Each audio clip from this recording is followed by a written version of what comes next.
Hace algunos años una persona visitó la iglesia que pastorea mi papá y no recuerdo cuál era el tema del sermón. Según yo, por lo que yo recuerdo, no era sobre los últimos tiempos, pero al final esta persona que estaba de visita en esa ocasión se acercó conmigo y me dijo: hermano, ¿puedo hacerle algunas preguntas? Y le dije: está bien, y me hizo algunas. Y entre ellas, la última pregunta que me hizo, me dijo: hermano, ¿usted cree que Cristo viene pronto? Y yo le dije que esperaba que sí. Y ella me dijo: yo espero que no. Y me sorprendió, ¿no? Y me dijo: es que me da mucho miedo. Dice: ¿a poco no ha leído Apocalipsis? Me dijo. Dijo: Apocalipsis me da muchísimo miedo. Dice: yo espero que Cristo mejor se tarde, porque me da mucho miedo.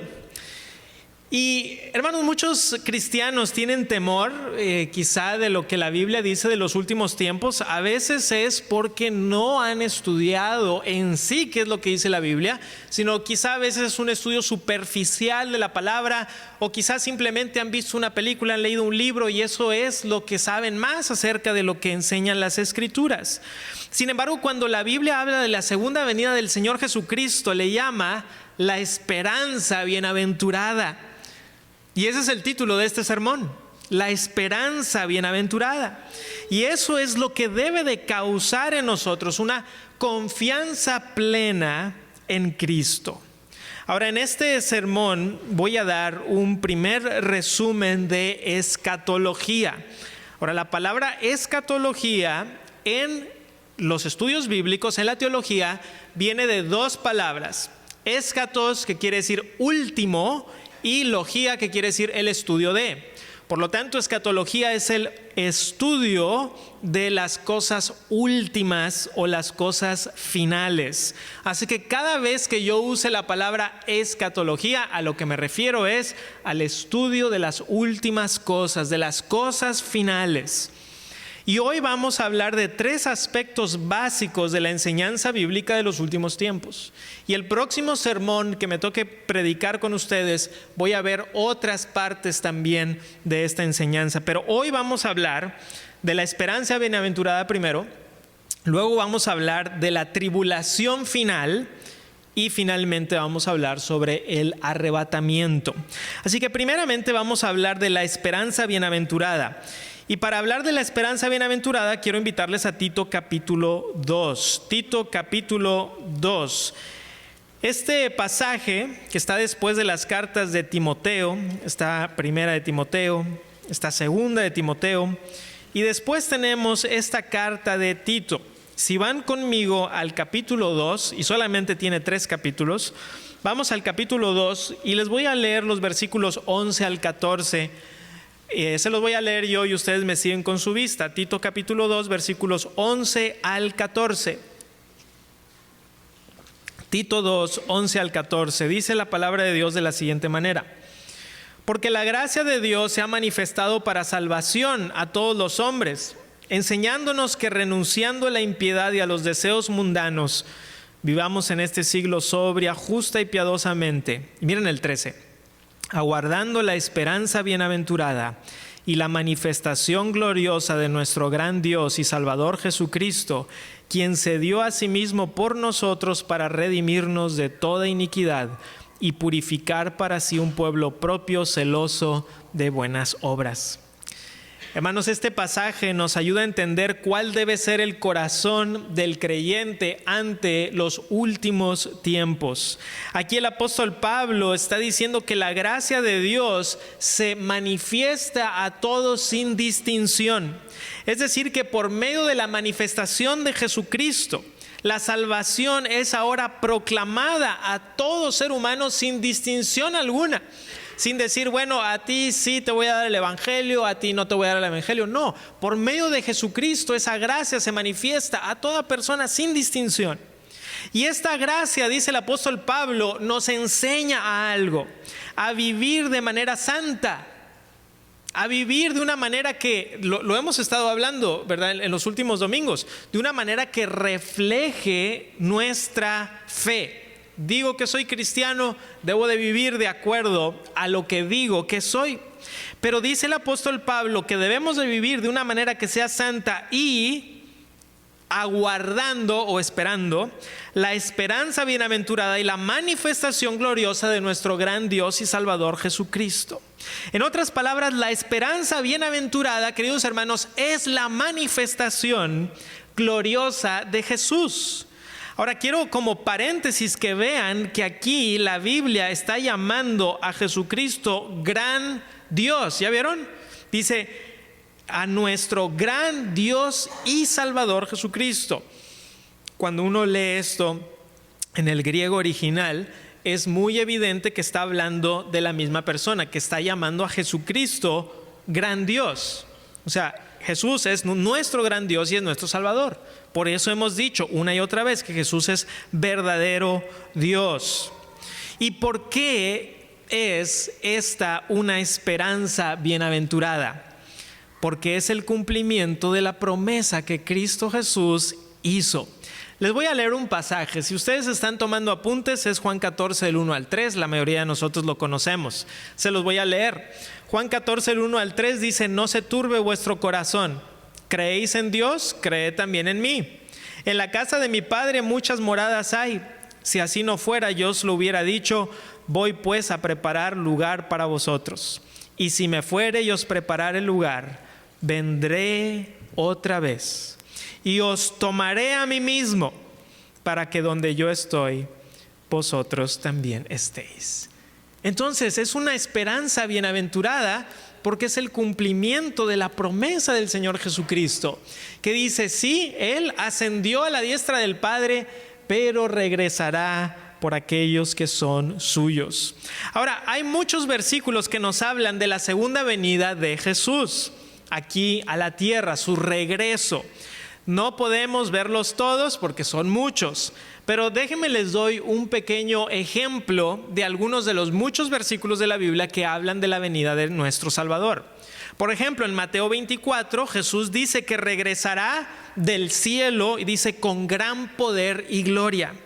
En Hechos capítulo 1, los versículos 10 y 11, justo después de que Cristo asciende al cielo, unos ángeles se le aparecen a los apóstoles que estaban ahí y a los discípulos y les dicen que de la misma manera que Jesús había ascendido al cielo, de esa manera también regresaría.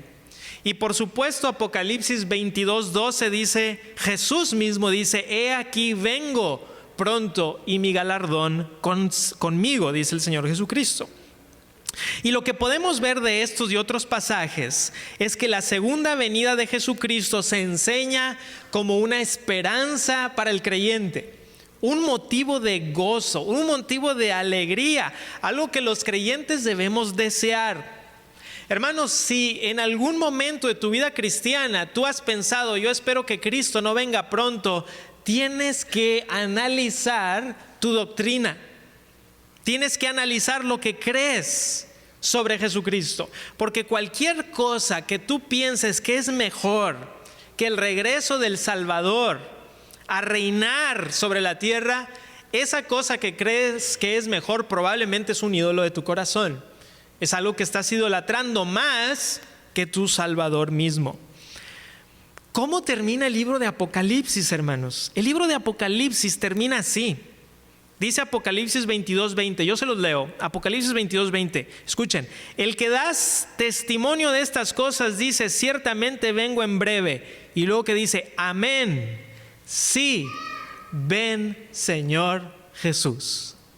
Así termina la Biblia, así termina Apocalipsis: amén, sí, ven Señor Jesús. Lamentablemente, la segunda venida de Cristo muchas veces se enseña solamente en un contexto que puede causar mucho temor y temblor, incluso a los creyentes que a lo mejor no entienden todo o que solamente entienden partes pero no el todo. Ahora, hermanos, algunos cristianos evangélicos, y esta es una advertencia, ¿ok?, han tratado de predecir la fecha exacta de la venida de Jesús. Quizás lo hayan visto en las noticias, lo han visto en redes sociales. Se levanta un líder religioso, dice: yo ya sé cuándo viene el Señor Jesucristo, esta es la fecha, todos tienen que darme su dinero, todos tienen que darme sus posesiones. ¿Por qué? Porque Jesucristo llega a tal día, a tal hora. Y hermanos, vamos a dejar muy en claro que toda persona que dice saber cuándo vendrá Jesús está mintiendo. ¿Por qué? Porque la Biblia es muy clara al respecto. Escuchen lo que dice Mateo 24:36. Dice: pero del día y la hora nadie sabe, ni aun los ángeles de los cielos, sino solo mi Padre. Eso se menciona en Mateo 24 y se repite también en el Evangelio de Marcos. Y el apóstol Pablo escribió a los tesalonicenses de la siguiente manera. Les dijo: porque vosotros sabéis perfectamente que el día del Señor vendrá así como ladrón en la noche. Primera de Tesalonicenses 5:2. Entonces huyan de cualquier persona que diga saber cuándo será la venida de Jesucristo. ¿Ok?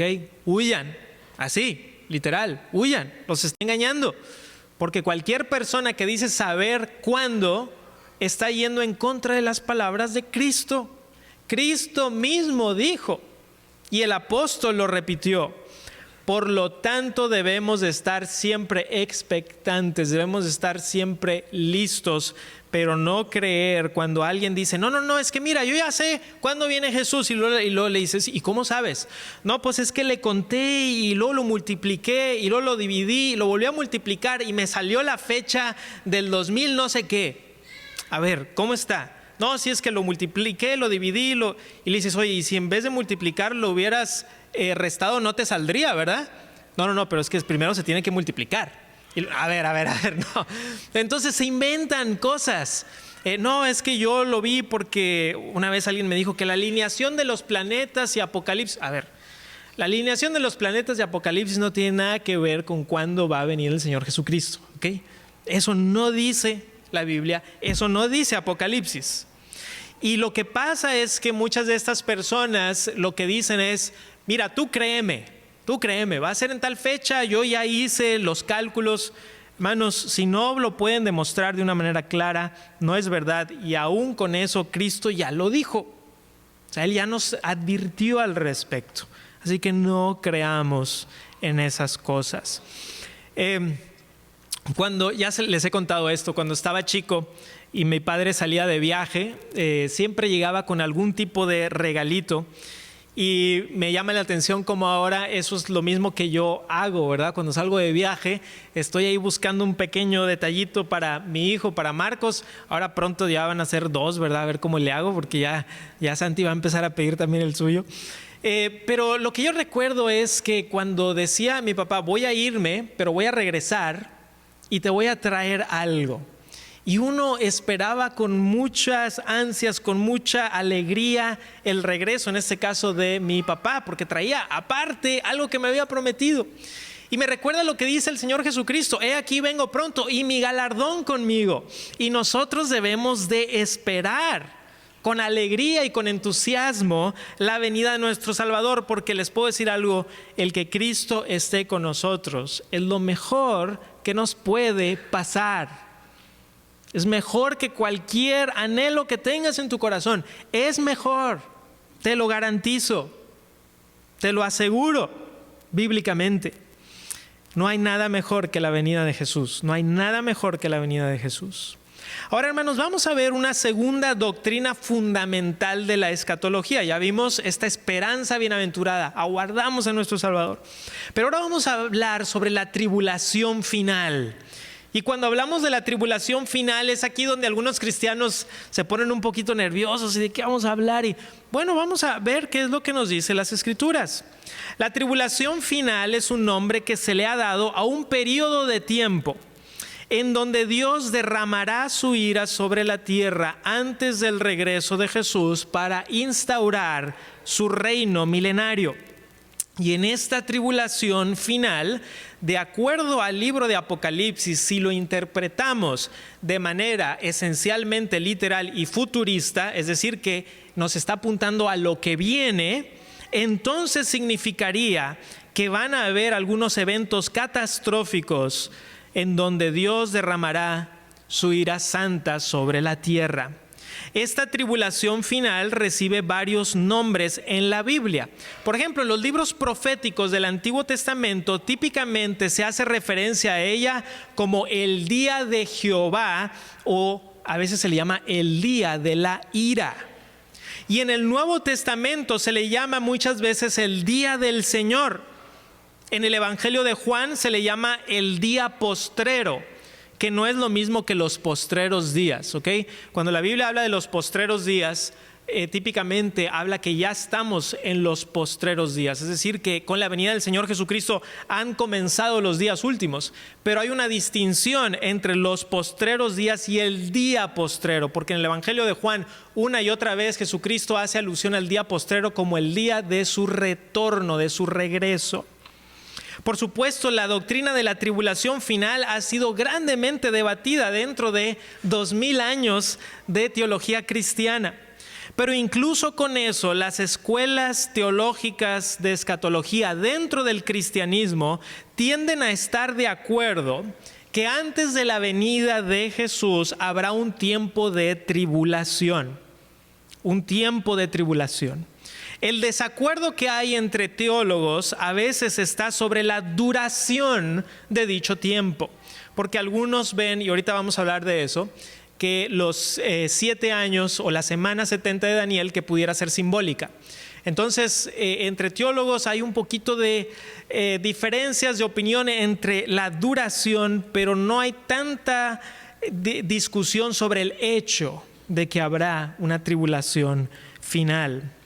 Incluso aquellos que prefieren interpretar Apocalipsis de manera más simbólica, incluso entre ellos los teólogos tienden a decir, pero al final habrá un incremento de la maldad y habrá una gran tribulación final.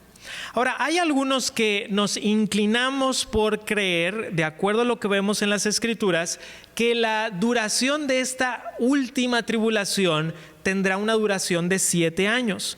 Y eso está con base a una profecía que hizo el profeta Daniel. Ahora, con el tiempo que tenemos, es imposible darle un vistazo profundo a la profecía de las 70 semanas de Daniel. Así que vamos a tener que verlo quizá en otra ocasión, porque eso toma un sermón completo. Sin embargo, ¿me acompañan a Daniel capítulo 9? Vamos al profeta Daniel, al capítulo 9. Bueno, en Daniel capítulo 9, hermanos, y solamente les voy a leer el versículo 27, Daniel 9, 27. Pero mientras van a Daniel 9, 27, este es el contexto de una profecía que el profeta Daniel dio de 70 semanas. Pero de esas 70 semanas hay una final, la semana 70, que nos parece que apunta hacia estos 7 últimos años de tribulación, por lo que dice en Daniel 9:27 y por otras cosas que vamos a ver ahorita. Daniel 9:27 dice, y por otra semana confirmará el pacto con muchos. A la mitad de la semana hará cesar el sacrificio y la ofrenda. Después, con la muchedumbre de las abominaciones vendrá el desolador, hasta que venga la consumación y lo que está determinado se derrame sobre el desolador. Entonces, la interpretación que estoy compartiendo con ustedes sería que esta semana final representa 7 años en donde un personaje que en el Nuevo Testamento se le llama el Anticristo y que en Apocalipsis se le llama la bestia, surge para engañar a las naciones. Ahora, antes de continuar, vale la pena mencionar para aquellos que les gusta la historia de la iglesia, que la interpretación de que la última semana de Daniel representa los 7 años de la tribulación final es una de las interpretaciones más antiguas en la historia del cristianismo. Por ejemplo, Ireneo, que es uno de los, para los que les gusta la historia, se les llama padres antenicenos. Tanto Ireneo como Hipólito vivieron en el siglo II. Entonces ya murieron los apóstoles, ¿verdad? Estamos en el siglo II. Ireneo escribió un libro muy famoso, bueno, varios, son 5. Bueno, escribió más de 5, pero tiene 5 libros muy famosos Ireneo, que se llaman Contra los herejes. Así se llaman los libros, Contra los herejes.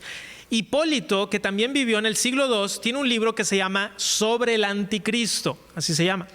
Y ambos mencionan que la semana 70 de Daniel es una tribulación final en donde un personaje llamado el Anticristo se sentaría sobre un templo, cosa que sucedería durante estos 7 años.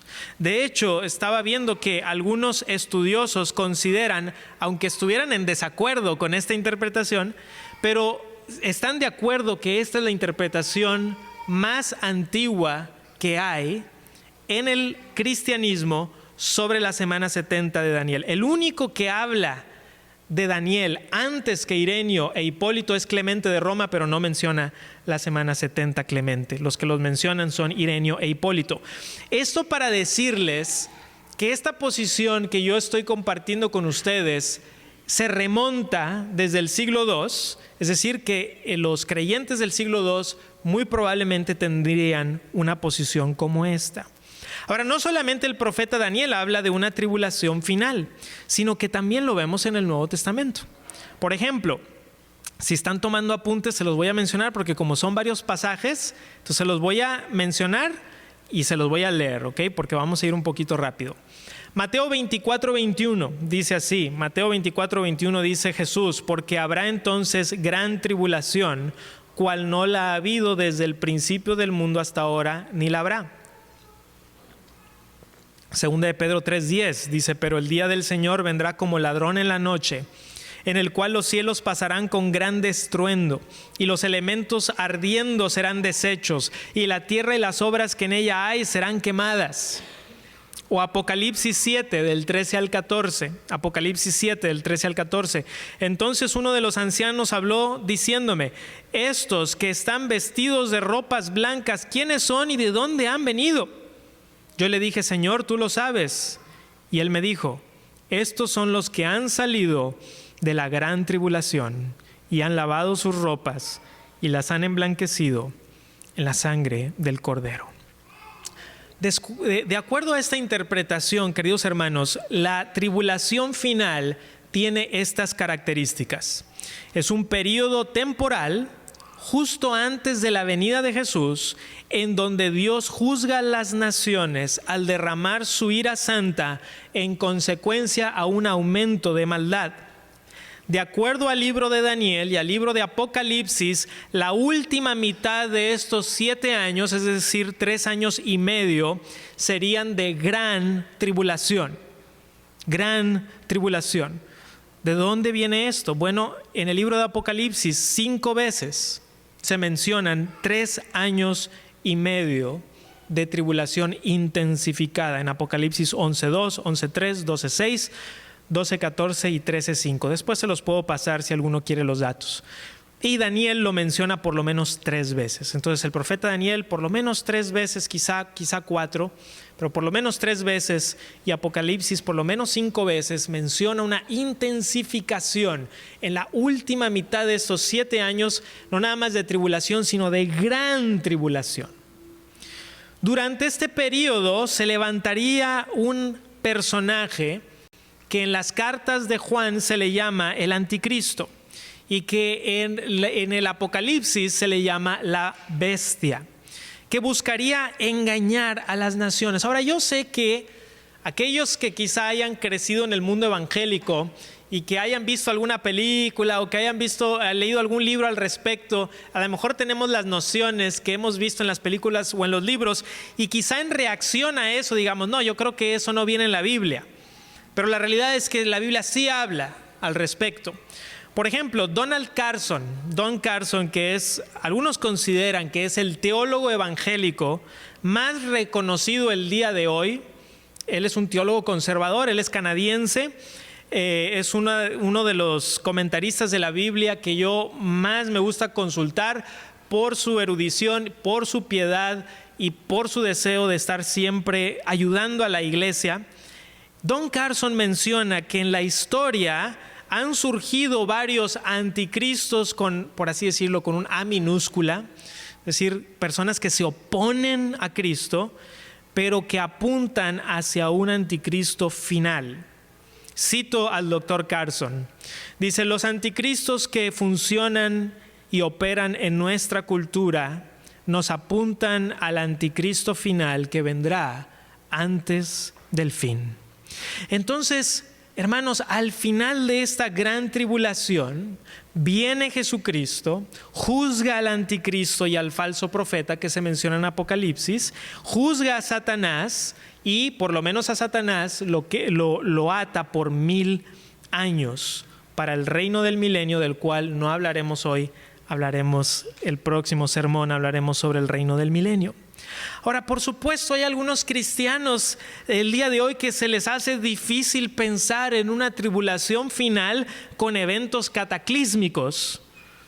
Pero quisiera recordarles, hermanos, que si vemos la Sagrada Escritura como la revelación de Dios, esto no sería la primera vez que Dios ha hecho algo así, porque ya lo hizo una vez con el diluvio y prometió que no volvería a juzgar por medio de agua. Pero lo que vemos en Apocalipsis es que es un juicio completamente diferente. Y por cierto, no se menciona en el libro de Apocalipsis juicio por agua, y yo creo que tiene que ver por eso, por la promesa que Dios hizo en el arco iris. Hermanos, también hay otra cosa que debemos de recordar. Es que mientras que esta tribulación tendría una duración, vamos a decir que de 7 años, ¿verdad? O incluso si algunos que lo interpretan de manera simbólica, sería un periodo de tiempo corto en comparación con los 1000 años del reino de Cristo. Entonces, cuando tú comparas 7 años, ¿verdad?, de tribulación final y lo comparas con 1000 años de gracia, de reino, de misericordia, pues entonces vemos un marcado contraste con estos 1000 años de gracia. Ahora, otros cristianos a veces rechazan esta doctrina de la tribulación final porque dicen, es que me da demasiado miedo y yo no quiero pensar en esas cosas de miedo. Es verdad, como dije al principio, que no debemos hablar de la escatología solamente en términos de miedo y solamente para tratar de asustar a las personas, no. Pero hermanos, también la Escritura nos insta a tener un temor reverente de un Dios santo, ¿verdad? ¿Qué dice el autor de Hebreos? Horrenda cosa es caer en manos del Dios vivo. Ahora, hermanos, yo les confieso que a veces reaccionamos, ya sea a favor o en contra, por alguna experiencia que hayamos tenido, ¿no? Yo me acuerdo que de chicos veíamos una película, nos la ponían, que se llama Como ladrón en la noche. ¿Alguien vio Como ladrón en la noche? ¿No? Ya desde hace tiempo, pero los que estuvimos, ¿verdad?, en alguna iglesia evangélica hace unos 25 años, 30 más o menos estaba, yo creo que hace unos 30 años estaba muy, pero muy de moda Como ladrón en la noche, Trueno distante. Y me acuerdo que pues yo era un chiquitín, ¿verdad? Y entonces veía esa película y me daba un terror, pero me daba muchísimo miedo. Tanto así, hermanos, que ya siendo un adulto universitario, una vez nos habíamos reunido algunos amigos y alguien dijo, oye, vamos a buscarla a ver si está en YouTube. Y entonces alguien la buscó en YouTube y nada más escuchamos los primeros 30 segundos y yo tenía escalofríos porque me acordaba del miedo que me daba esa película. Y entonces lo que puede pasar es que eso te hace reaccionar para el otro lado, ¿verdad? Y dices, no, la Biblia no habla de eso, es puras ficciones o lo que sea. Y creo que debemos de encontrar ese balance. Por un lado, los eventos del día de la ira de Jehová pueden causar temor, por supuesto. ¿Por qué? Porque es el derramamiento de la ira santa de Dios, ¿verdad? Y eso debemos de verlo como tal. Pero por el otro lado, el enfoque que nos da el libro de Apocalipsis es en el triunfo de Jesús y el triunfo de la iglesia con Cristo. Entonces, en sí, lo que Apocalipsis nos apunta es: Cristo triunfa y la iglesia triunfa con Jesús. No perdamos eso de vista. Ahora eso nos lleva a nuestro tercer punto. Vamos a hablar del arrebatamiento. El arrebatamiento es una doctrina que dice que, este es nuestro tercer punto, que dice que cuando Cristo venga, aquellos que son de Jesús serán arrebatados para estar con Él. ¿Me acompañan a 1 de Tesalonicenses 4, por favor? 1 de Tesalonicenses 4. Vamos a ver los versículos 16 al 18 de 1 de Tesalonicenses 4. 1 de Tesalonicenses 4, del 16 al 18. Miren lo que nos dice aquí la Escritura, 1 de Tesalonicenses 4, del 16 al 18. Dice: porque el Señor mismo, 1 de Tesalonicenses 4, 16. Dice: porque el Señor mismo, con voz de mando, con voz de arcángel y con trompeta de Dios, descenderá del cielo, y los muertos en Cristo resucitarán primero. Luego nosotros, los que vivimos, los que hayamos quedado, seremos arrebatados juntamente con ellos en las nubes, para recibir al Señor en el aire, y así estaremos siempre con el Señor. Por tanto, alentados los unos a los otros con estas palabras. ¿Ven cómo también es un motivo de aliento? Ahora, la palabra arrebatados, ya vieron ahí en el versículo 17, seremos arrebatados, es una palabra griega que se dice algo así, harpazo.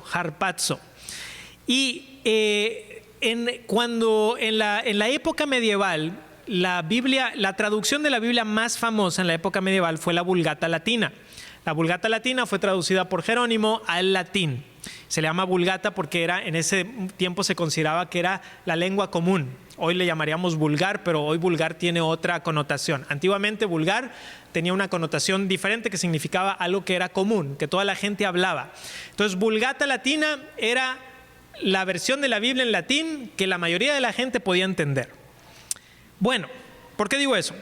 Porque en la Vulgata Latina la palabra arrebatado la traduce como rapere. Ese es el latín, rapere, y de ahí viene la palabra rapto. ¿Han escuchado que se dice la doctrina del rapto? Bueno, ¿y dónde viene rapto si aquí dice arrebatar? Y arrebatar y raptar no es exactamente la misma palabra, aunque tiene connotaciones similares. Pero esa es la razón, hermanos. Entonces, cuando estemos hablando del arrebatamiento o estemos hablando del rapto, para propósitos de nuestra serie de sermones, estamos hablando del mismo evento, el evento del arrebatamiento. Ahora, de nuevo, se ha especulado mucho sobre esta doctrina en libros, en películas, en videos de YouTube, y debemos de tratar de hacer una diferencia entre lo que sabemos porque la Biblia dice y lo que viene de nuestra interpretación o incluso de nuestra imaginación. Algunos creyentes, porque vieron una película o leyeron un libro o vieron un video, dicen: así va a ser, ¿verdad? Así va a ser el arrebatamiento porque así lo vi en el videíto. Bueno, no necesariamente entendemos eso, ¿verdad? Que hay algunas cosas sobre esta doctrina que son misteriosas porque el apóstol no nos revela todo, nos revela algunas cosas la Escritura. Por lo tanto, tenemos que tener cuidado. Pero hay varias cosas clave que quiero que vean en el pasaje que acabamos de leer de 1 de Tesalonicenses 4. Aquí nos dice que en el momento del arrebatamiento habrá una resurrección de la siguiente manera. Dice: primero los ya muertos que han creído en Cristo resucitarán. Ya vieron que dice: los muertos en Cristo resucitarán primero. Resucitar, hermanos, en este contexto significa que recibirán su cuerpo glorificado. Entonces, lo que está diciendo este pasaje es que en la venida de Cristo, ¿verdad?, los muertos en Cristo resucitarán primero, es decir, aquellos que ya murieron confiando en Jesucristo recibirán su cuerpo glorificado. Y segundo, los que estén todavía vivos al momento de este arrebatamiento serán transformados es decir, recibirán su cuerpo glorificado. Y esto lo sabemos porque hay un pasaje paralelo en 1 Corintios 15. ¿Van conmigo? Porque es importante. 1 Corintios 15, 51 y 52. 1 Corintios 15, 51 y 52. ¿Cómo están? ¿Están conmigo? ¿Sí? Es mucha información, ¿verdad? Yo sé. Así estaba yo preparando el sermón diciendo, ay, ¿cómo le voy a hacer para dar tanta información? 1 Corintios 15, 51 al 52. Miren lo que dice. Dice, he aquí, os digo un misterio. Hagamos una pausita ahí. Que no está diciendo que es un misterio, ¿verdad? Entonces hay que tener cuidado cuando especulamos demasiado de algo que la Biblia llama misterio. Dice, no todos dormiremos, pero todos seremos transformados. En un momento, en un abrir y cerrar de ojos, a la final trompeta. Y cuando vemos esa final trompeta, con lo que vimos ahorita en el otro pasaje, nos habla de la venida del Señor Jesucristo. Dice, porque se tocará la trompeta y los muertos serán resucitados incorruptibles y nosotros seremos transformados. Entonces, viendo estos dos pasajes, ¿qué aprendemos? Aprendemos lo siguiente. En la segunda venida del Señor Jesucristo, aquellos que han muerto creyendo en el Señor Jesucristo recibirán su cuerpo glorificado, es decir, resucitarán, y aquellos que estén todavía vivos en ese evento serán también transformados en este arrebatamiento para recibir este cuerpo nuevo. Hermanos, en el cristianismo evangélico histórico, los teólogos en su gran mayoría creen en la doctrina del arrebatamiento, pero difieren sobre el momento del arrebatamiento. ¿Okay? Voy a repetir eso. Es decir, en la teología cristiana hay mucho acuerdo sobre el hecho del arrebatamiento, pero hay un poco de desacuerdo entre teólogos sobre el momento del arrebatamiento. Algunos piensan que el arrebatamiento sucederá a mediados de la tribulación. Y se le conoce la posición como mid-tribulacional. Es decir, que la iglesia va a atravesar por lo menos unos 3 años y medio y luego será arrebatada. Eso se le conoce como mid-tribulacional. Otros hermanos creen que el arrebatamiento será al final de la tribulación. Es decir, que la iglesia atravesará toda la tribulación y que el arrebatamiento será al final, donde la iglesia será arrebatada para inmediatamente descender con Jesucristo para el reino. Esa se le llamaría post-tribulacional. Post, ¿por qué? Porque es hasta el final de la tribulación. Y otros hermanos creen que será antes de la tribulación. Es decir, que la tribulación que el arrebatamiento será primero y luego sucederá la tribulación y gran tribulación y luego la iglesia desciende con Jesucristo para instaurar el reino del milenio, en el caso de los que son milenialistas. Ahora, debemos de reconocer, hermanos, que cuando hablamos de estas 3 posiciones, quizá para algunos de ustedes sea la primera vez que las escuchan. Aunque en el caso mío, por ejemplo, que estudié en el seminario, es muy común. Es decir, son posiciones muy comunes dentro de la teología bíblica, pero quizá algunos de ustedes digan, pastor, sinceramente, esta es la primera vez que yo escucho eso. Y hermanos, mientras he estado yo estudiando la Biblia, francamente, de repente veo algunos pasajes y digo, yo creo que es antes, y de repente veo algunos pasajes y digo, quizá es después, y sigo estudiándolo, y quiero ser honesto con ustedes que sigo estudiándolo. No creo que deba de llevarnos a una división, ¿ok? Les voy a poner un ejemplo. El pastor Miguel Núñez, que estuvo aquí hace 2 años, él cree que el arrebatamiento es antes de la tribulación. Y el pastor Sugel, que estuvo aquí recientemente, él cree que es al final de la tribulación. Pero ambos son buenos amigos, ambos han estado aquí, ambos han predicado la palabra. Algunas veces he dicho que emocionalmente soy pretribulacional porque cuando leo Apocalipsis y veo lo que y si va a suceder lo que creo que la Biblia está diciendo, digo, yo prefiero que sea antes. Pero al mismo tiempo digo, hermanos, si resulta ser que la iglesia tiene que atravesar la tribulación, confío en que Dios es poderoso para proteger a su iglesia, ¿verdad? Tenemos que tener esa confianza en el Señor. Ahora, dicho eso, Nuestra familia de iglesias Vida Nueva históricamente ha tenido la posición de la pretribulación, es decir, que antes de la tribulación es el arrebatamiento. Y me voy a tomar poquito tiempo porque yo sé que el tiempo está pasando muy rápido, pero para decirles algunas de las razones para creer que el arrebatamiento sería antes y no a la mitad o al final. Si el arrebatamiento fuera hasta el final de la tribulación, hasta el final, entonces Cristo no podría venir en cualquier momento. No podríamos decir, Cristo puede venir en cualquier momento. ¿Por qué? Porque tiene que primero pasar la tribulación. Tendría que primero surgir el hombre de pecado, que es el anticristo. Tuvieran que pasar todas estas señales y entonces no podría yo decir, Cristo pudiera venir hoy, porque en realidad no podría venir hoy. Tienen que pasar más cosas para que venga.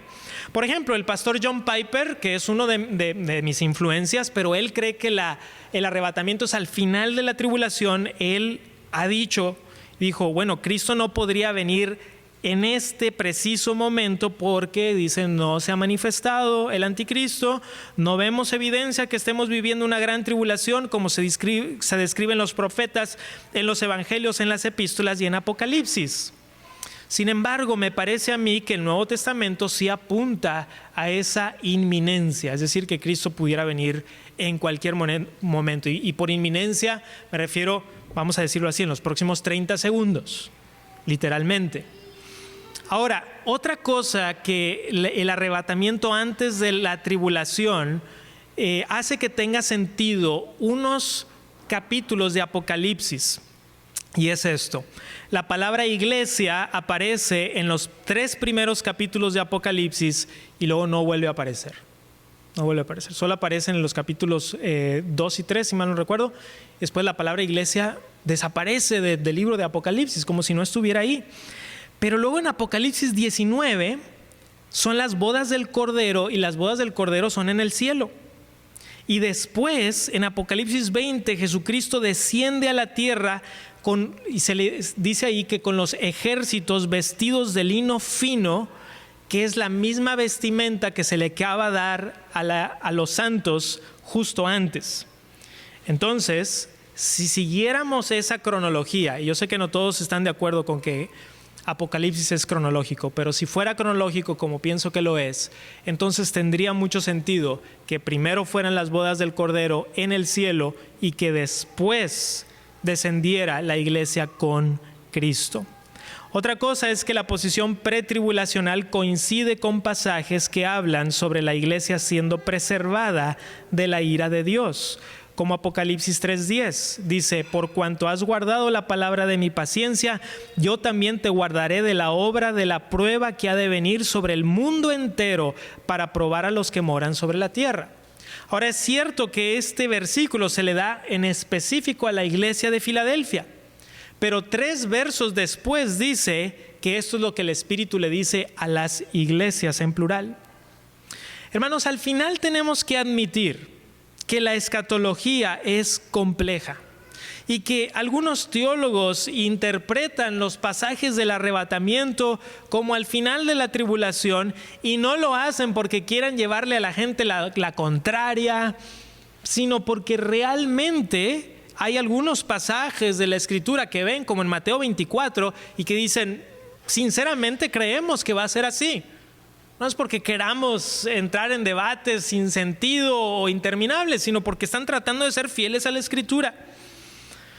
Con todo eso, pienso que sí hay argumentos sólidos para pensar que el arrebatamiento sería antes de esta tribulación final, pero una vez más, aun si fuera a la mitad o al final, debemos de confiar en Dios. Recuerdo la serie de libros dejados atrás. Se trataba del arrebatamiento, se trataba del Apocalipsis. Fueron 12 libros, bueno, más de 12, pero los primeros eran 12 libros. Se publicaron de 1995 al 2007. Y esta serie vendió más de 80 millones de libros. Más de 80 millones de libros. Gente compró la serie dejados atrás. Yo recuerdo que una vez fui a la frontera, fui a un Walmart, y el último libro de la serie, que se llama La Manifestación Gloriosa, tanta gente quería leer estos libros que había pilas de libros en Walmart. Y estos eran libros escritos por un teólogo y un escritor cristiano. Era impresionante verlo, o sea, pilas de libros, y la gente iba porque había mucha hambre y sed de, oye, ¿y qué va a pasar después? Pero los autores admitieron que estaban usando también de su imaginación para contar esta historia, que la habían basado en Apocalipsis, pero ellos eran honestos y decían, hay algunas cosas que estamos usando en nuestra imaginación, pero mucha gente pensó, ¿verdad? Que no, así va a ser, así como la escribieron ellos. No, ellos mismos dijeron que estaban usando su imaginación también. Entonces, muchas personas leyeron esos libros y pasó una de dos cosas. O dijeron, va a ser exactamente así, o dijeron, no va a ser nada así, ¿verdad? Todo está mal. Pues yo tomaría una posición quizá más moderada.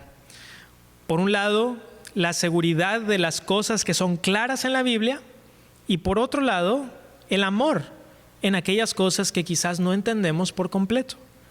Pero podemos estar de acuerdo en que Jesús viene pronto para reinar para siempre con su iglesia. Hermanos, si tuviéramos que resumir el mensaje profético de la Biblia, sería este: Cristo gana y la iglesia gana con Cristo. La escatología debe llevarnos a vivir una vida de expectativa, de gratitud y de emoción por la venida del Salvador. El creyente no debe de tener miedo del regreso de Jesucristo, sino debe hacer eco a las palabras del apóstol Juan, que terminó diciendo, amén, sí, ven, Señor Jesús. Vamos a orar.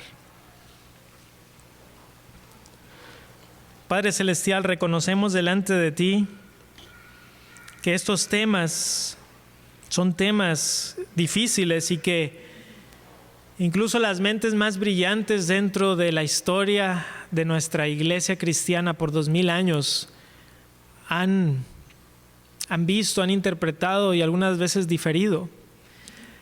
Sin embargo, hay un gran acuerdo en las doctrinas esenciales de la escatología, que son el regreso glorioso de Cristo, la transformación de los creyentes a un cuerpo glorioso, la instauración de un reino por medio del Señor Jesucristo y el triunfo de Cristo con su iglesia sobre todo, Señor. Y queremos tener esa certeza. Ayúdanos a tener esa confianza. También ayúdanos a tener suficiente amor para aquellos que puedan diferir con nosotros en algunas de los pormenores de estas doctrinas. Y ayúdanos a encontrar gran acuerdo en aquello que nos une, en el amor por tu palabra, en el deseo de interpretarla correctamente, en la honestidad de nuestra propia incapacidad muchas veces, pero en la confianza de que tú te has revelado para que nosotros podamos entender qué es lo que tú tienes para nosotros. Y por eso te bendecimos, Señor, y por eso te damos las gracias. En el nombre de Jesús. Amén.